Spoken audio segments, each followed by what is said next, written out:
Indian Express article in Parliament push back lesson for government. Get ready at the rate 19 word per minute. We said ready, start.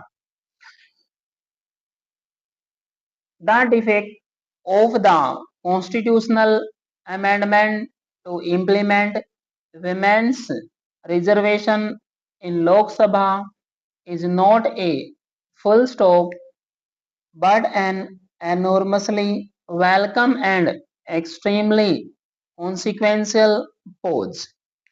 Even after the collapse of the bills piloted by the Narendra Modi government on Friday, Parliament's commitment to women's reservation stands enshrined in the 2023 law.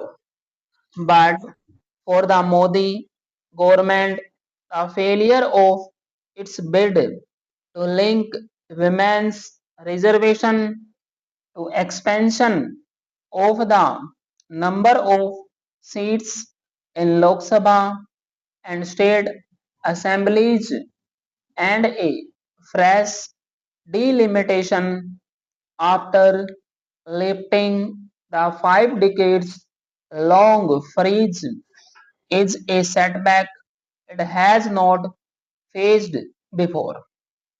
Ironically, it comes on an issue on which there is a broad political consensus on the other side of the aisle.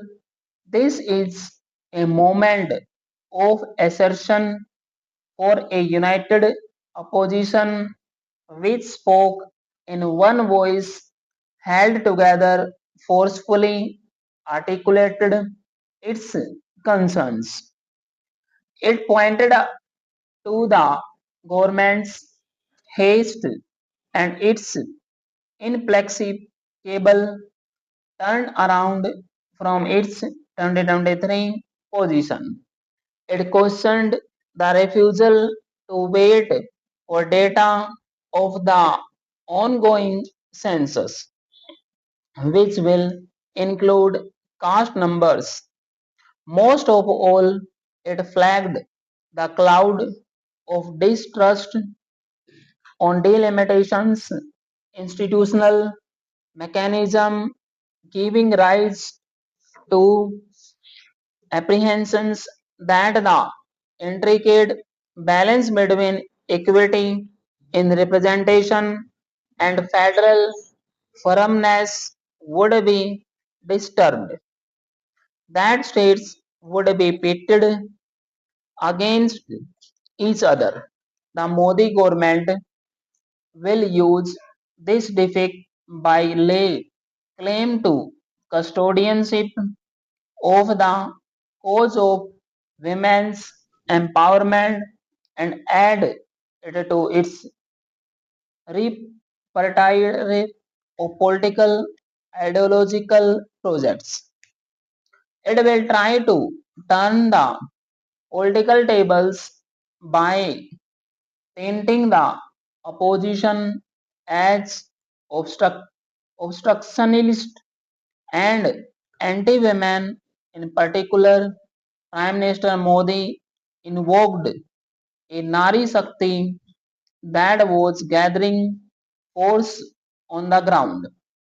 Home Minister Amit Shah clubbed the opposition's objections to the constitutional amendment with its resistance to other large moves from the abrogation of Article 370 to the building of Ram Mandir, from CAA to triple talaq and the surgical strikes on Pakistan and even Operation Sindoor.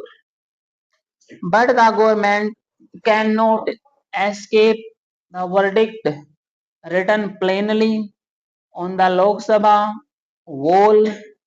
Its failure to pass its own bill exposes The limits of government by fight of pursuing trans- transformative change without consultation and with a fraught record of institutional integrity. Numbers in parliament are not a substitute for trust. The opposition cannot afford to savor this moment for long.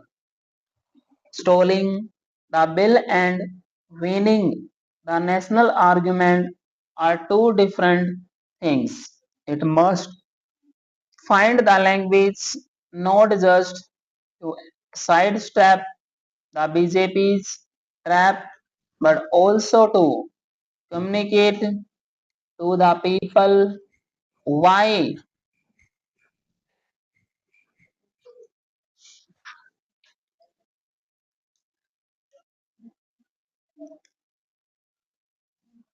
it opposed the bill and what it proposes instead. Much more than its own political electoral fortunes depend on it.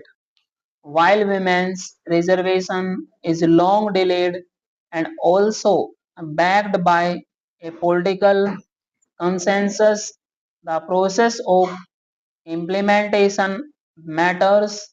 It must not stoke specters like North versus South, Peninsula versus Heartland. Stop. It must navigate the thorny question of caste. Most of all, it must be institutionalized in good faith, not poisoned by a delimitation exercise the nation does not yet trust. The Lok Sabha battle is over. The larger fight for women and for the polity is not. The government must learn its lesson from this defeat. The opposition must remain mindful of its unfinished challenge. Stop.